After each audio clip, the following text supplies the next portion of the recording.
लेकिन विद्यार्थी भी कम नहीं होते। बड़हलगंज का एक विद्यार्थी, उसका नाम था चंगीलाल। एक बार मास्टर ने कहा बढ़िया वाली पेंटिंग बनाओ, जो विशेष पेंटिंग बनाएगा उसको क्लास का मॉनिटर बनाया जाएगा। अब पेंटिंग बनाने लगे लड़का, कोई हाथी बना रहा, कोई शेर बना रहा, कोई सांप बना रहा, कोई मकान बना रहा, कोई नदी बना रहा। चंगीलाल बड़हलगंज का पहुंच गया कोरा कागज लेकर, बोला मास्टर जी पेंटिंग तैयार है। मास्टर बोले दिखाओ। मास्टर ने कागज को देखा, भाई ये तो खाली है, ये तो खाली है, इसमें पेंटिंग कहाँ है और कौन सी पेंटिंग है। मुस्कुराता हुआ बड़हलगंज का आदमी बहुत ऊंचा, मुस्कुराता हुआ बोला गुरुजी ये आधुनिक पेंटिंग है। अरे भाई आधुनिक पेंटिंग है पर पेंटिंग तो है ही नहीं। अरे कैसे नहीं है, गौर से देखो, गाय घास खा रही। मास्टर बोले ये तो सफेद है, घास कहाँ है। बोले वो तो गाय ने खा ली। तो मास्टर बोले चलो मान लिया गाय ने घास खा ली, पर गाय कहाँ है। बोले वो तो खा के घर चली गई। अब वो यहाँ क्या करेगी, अब गाय भी यहाँ क्या करेगी। मास्टर बोले ठीक है। ये उस दिन से मास्टर ने इस्तीफा दे दिया, कौन नौकरी करे। तो कुछ विद्यार्थी ऐसे होते जो गुरु को ही सिखा देते, सीखना नहीं चाहते। इसलिए कई ऐसे हमने कथाओं में भी देखे, वो कथा में बैठेंगे पर कथा में उनका मन नहीं लगे, थोड़ी देर में खुजली करें, बगल में चाय ले आओ चाय, और कोई काम नहीं मिलेगा, थोड़ा आगे खिसको, कोई लेना देना नहीं, बहुत अच्छे से बैठे लेकिन मन ही नहीं लगता, मन नहीं लगता। तो एक जने हमें मिले, बोले गुरुजी आप कहते कथा सुनो, हमारा मन नहीं लगता, हम क्या करें।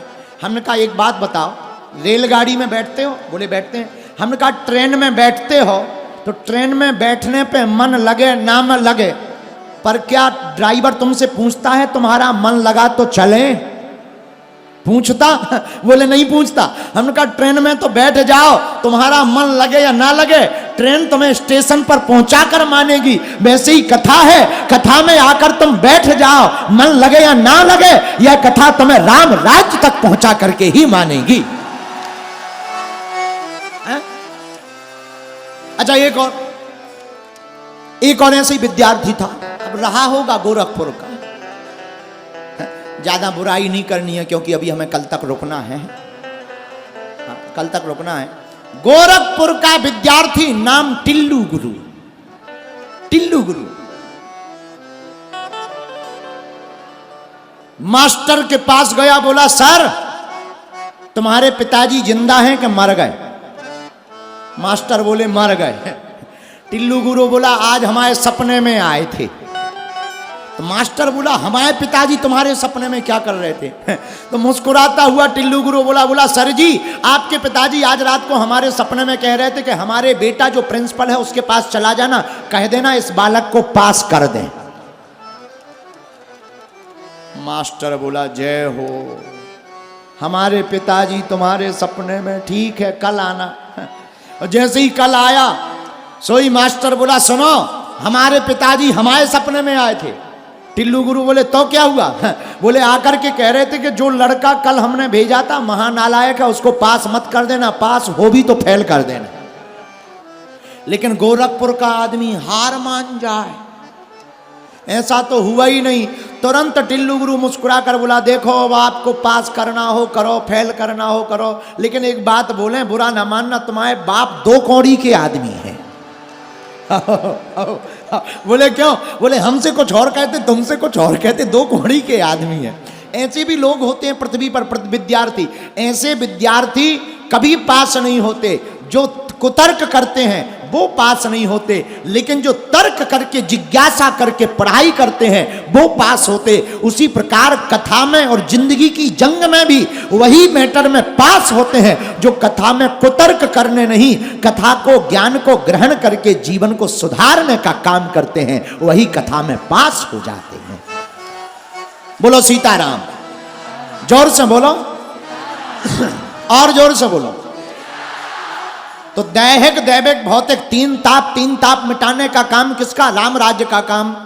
और राम जी राजा कैसे हैं इसका वर्णन आया है दोहा नंबर 42 के बाद। एक बार रघुनाथ बुलाए, गुरु दुज पुरवासी सब आए। एक बार राम जी ने सबको बुलाया। किसको? गुरु जी को भी बुलाया और प्रजा को भी बुलाया। क्यों? राम राजा बनने के बाद पहली बार प्रजा को कोई उपदेश देना चाह रहे हैं और आए तो गुरु जी को पहले प्रणाम किया। देखो कितना भी बड़े बन जाओ, बड़े बनना भगवान की कृपा है, खूब बड़े बनो, लेकिन एक बात बोलें, इतने कभी बड़े मत बनना कि माँ बाप गुरु से बड़े हो जाओ। बड़े हो जाना पर इतने बड़े मत हो जाना माँ बाप गुरु से बड़े हो जाना। मेरे पागलों, खूब बड़े बनना पर जब भी माँ बाप गुरु के सामने जाना उनके लिए बच्चे बन करके ही उनके चरणों में पड़े रहना। हाँ, वही बड़ा है, वही बड़ा है। राम जी ने गुरु जी को प्रणाम किया। बैठे गुरु मुनि अरु ध्वज सज्जन, बोले बचन भगत भव भंजन। सब लोग बैठ गए, राम जी भी बैठ गए। आज राम जी पहली बार उपदेश दे रहे। ए हा, राम जी की पहली चौपाई।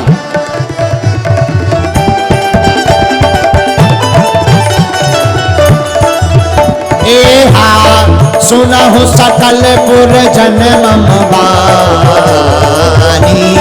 कहूँ न कछु ममता और आनी। ए हा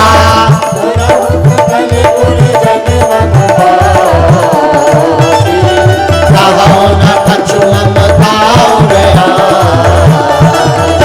ए हा नहीं अनीत नहीं कछु प्रभुता, सुनह करहूं जो तुम्हें सुहाई। ए हा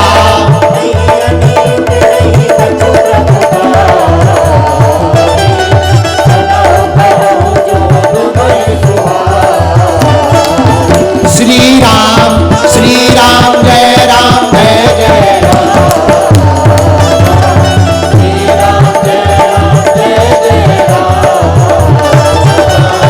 श्री राम जय राम जय जय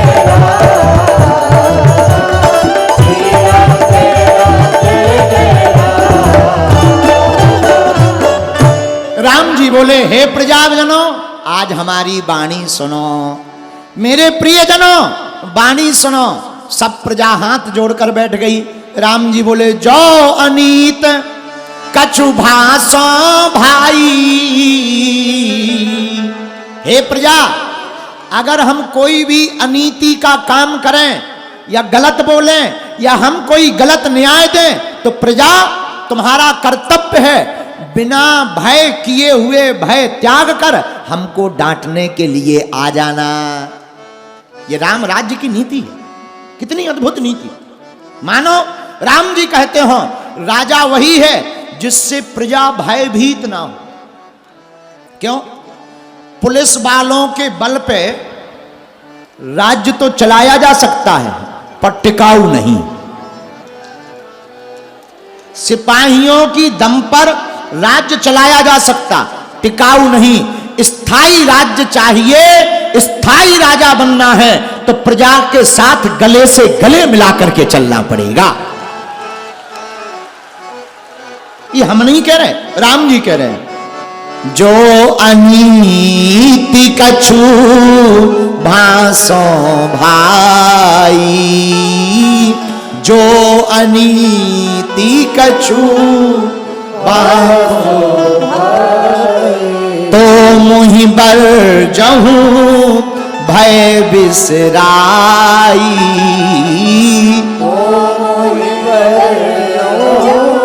भय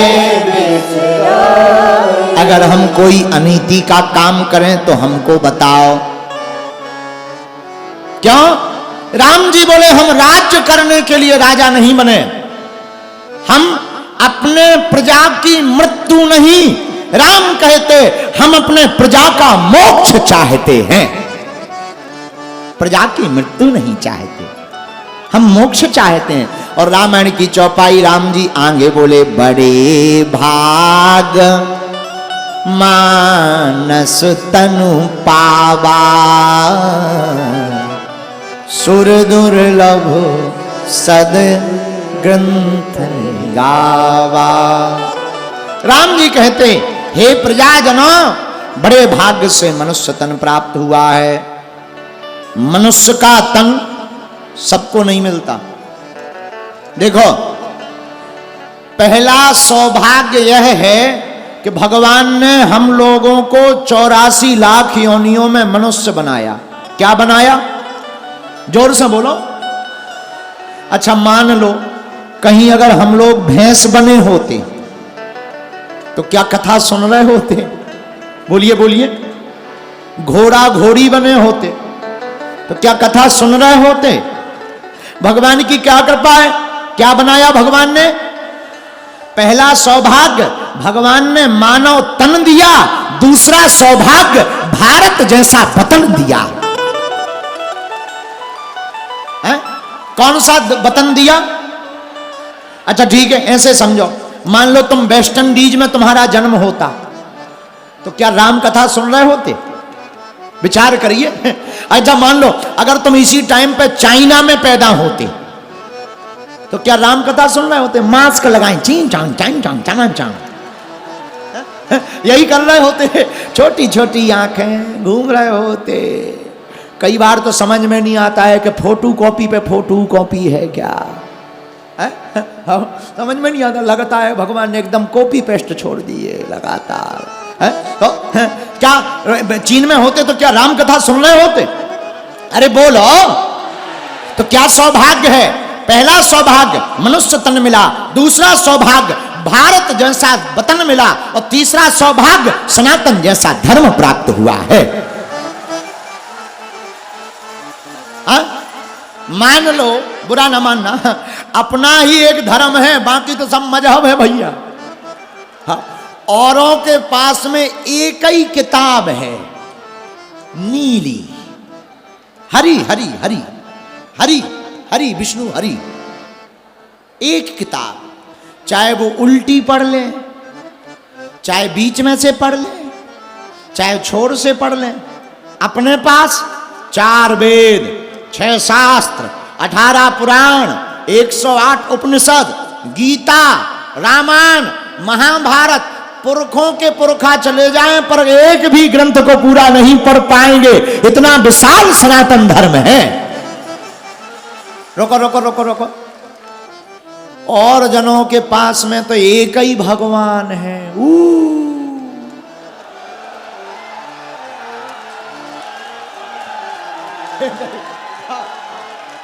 अच्छा, हम एक दिन बैठे बैठे सोच रहे थे कि मान लो वे नाराज हो जाएं, नो, तो इनके पास में इमरजेंसी कॉल उठाने वाला कोई दूसरा नहीं है। इधर इधर देखो सनातन की तरफ, राम जी से नहीं बन रहा, टेंशन मत लो। आरती कुंज विहारी की, कृष्ण कन्हैया लाल को मानो। अच्छा, कृष्ण कन्हैया लाल से भी नहीं बनती, चलो छोड़ो, ओम जय अम्बे गौ, माता जी भी नहीं सुन रही, टेंशन में मत रहो, और भी व्यवस्था है। क्या? आरत की जय हनुमान जी है अपने बजरंगबली, ऐसी कोई गली नहीं जहां बजरंगबली की चली नहीं। अच्छा, हनुमान जी से भी मन नहीं भर रहा है, टेंशन में है, वो नहीं सुन रहे, चलो टेंशन ना लो, और हर हर हर हर हर हर हर हर, अरे भोले बाबा है, बड़ी बड़ी जटाएं, इनसे भी नहीं मान रहे। 4 भुजा वाले नारायण भगवान को पकड़ लो, इनसे भी नहीं काम चल रहा, गुरु गोरखनाथ को पकड़ लो।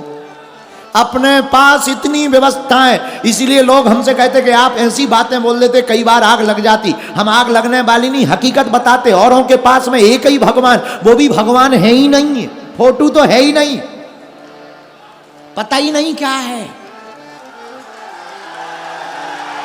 इधर इधर तो अपने राम जी धनुष बाण लिए, भगवान कृष्ण कन्हैया बंसी बजा रहे, हनुमान जी मुकदर लिए हुए हैं। मानो ये संकेत पूरी दुनिया को दे रहे अपने परमात्मा कि राम शस्त्र भी जानते हैं और शास्त्र भी जानते हैं। बोलो सीताराम। तो राम जी क्या कह रहे प्रजा से? बड़े भाग्य मानस तन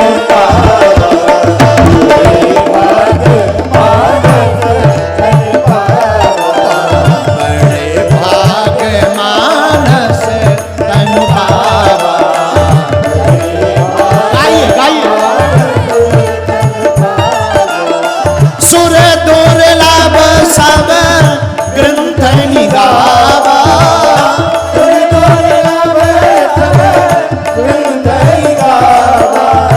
सुर दुर्लभ सब ग्रंथ निगावा।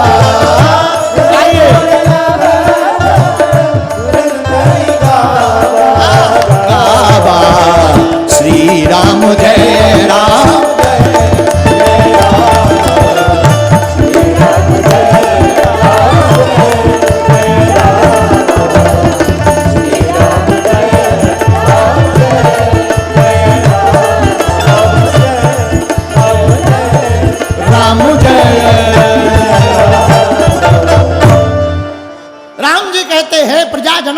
बड़े भाग्य से मनुष्य का तन मिला है, सबको नहीं मिलता। बड़े भाग्य। अच्छा देखो, एक हम लोगों का बड़ा भाग्य मनुष्य तन, दूसरा बड़ा भाग्य भारत जैसा वतन, तीसरा बड़ा भाग्य सनातन धर्म, चौथा बड़ा भाग्य भगवान की कथा सुनने का मौका। एक बात बोले, कह दो, बोलो, नोट कर लेना। जनता जिसको चुनती है वो सांसद संसद भवन में जाते हैं। जनता जिसको चुनती है वो सांसद संसद भवन में जाते हैं, लेकिन राम जी जिनको चुनते हैं वही कथा में आते हैं। जनता के चुनने वाले अगर संसद भवन में जाते हैं तो गुरुदेव के चुनने वाले भगवान की कथा में आते हैं। मेरे पागलो, तुम्हें राम जी ने और तुम्हारे गुरुदेव ने चुना है, इसलिए हम लोग कथा में आकर के विराजमान हैं। ये हम लोगों का सौभाग्य, बड़े भाग्य। इसी तन को पाने के लिए सुर दुर्लभ सद ग्रंथ,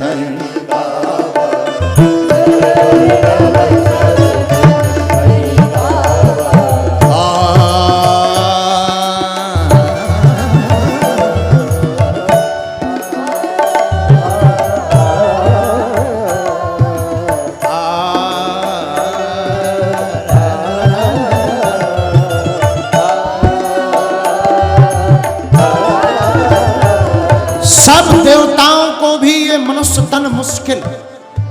महाराज, देवताओं को क्यों मुश्किल है? देवता तो हम लोगों के बड़े हैं।